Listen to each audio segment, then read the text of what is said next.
กินหอยนางรมเอาอันนี้ก่อนเปิด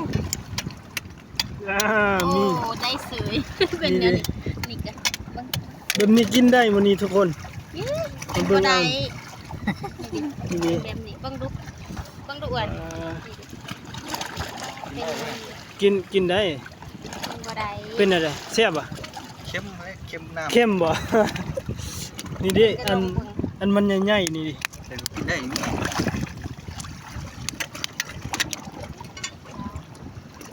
โอ้โหโอ้ดูยังไงวะเอาน้ำจิ้มมาได้มือหนาเด้อ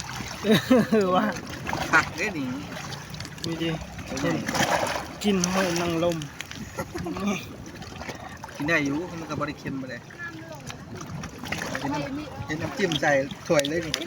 ตัว จักมันแกะยาก นี่เขาบอกงี้ นี่ทุกคนคือน้อยแท้